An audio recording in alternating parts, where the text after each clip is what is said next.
Hi, it's been a while since I uploaded anything, and it is what it is. I did enjoy uploading my videos when I paint, but it really does take time to record and edit.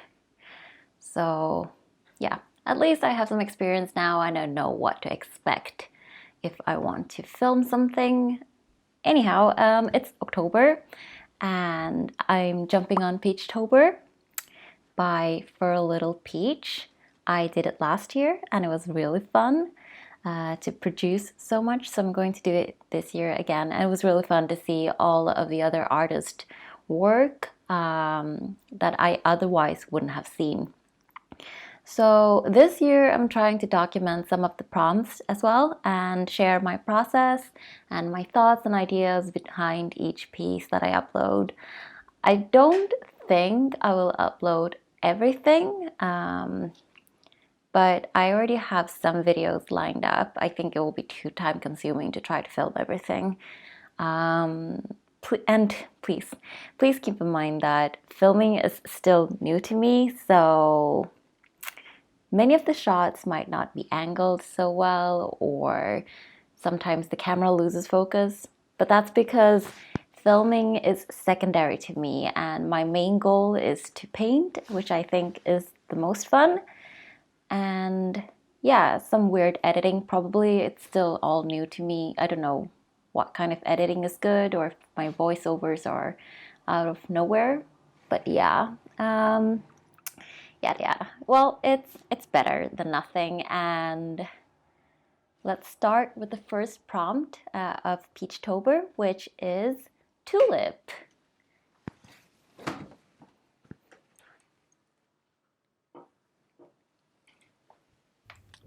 Before painting, I also need to water my neglected plants.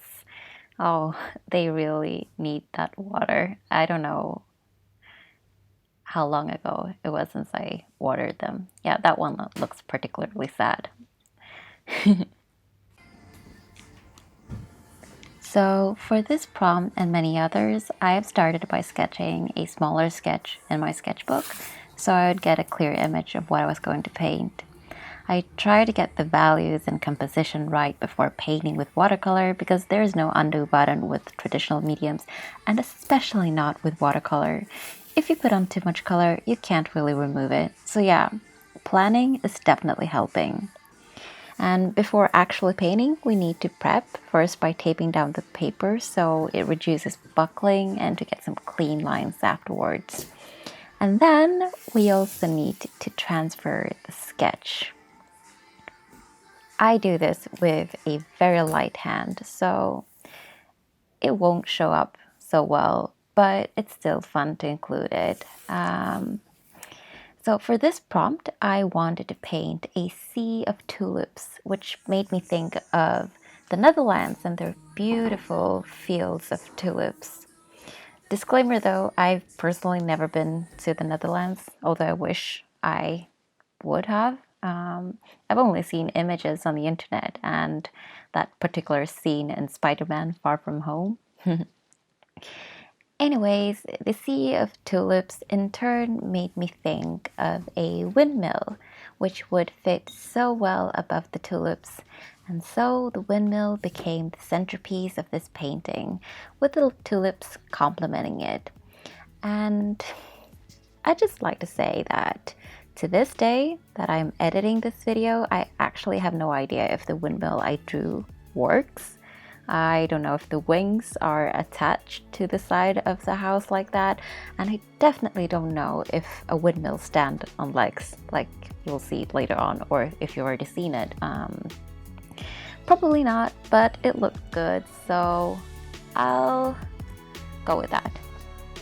Yeah, so I'm just gonna put on some music right now and let you enjoy me paint. Yeah.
Oh boy, I really like how this turned out. I think what I like the most is the texture of the windmill, and especially in contrast to the loose tulips. When I started, I had no idea what colors to choose since all of my sketches are in black and white, but I'm really happy with how this turned out. Really do. I hope you enjoyed watching this, and there's a video coming up tomorrow as well, so stay tuned. In the meanwhile, listen to this nice tape removal. Peace.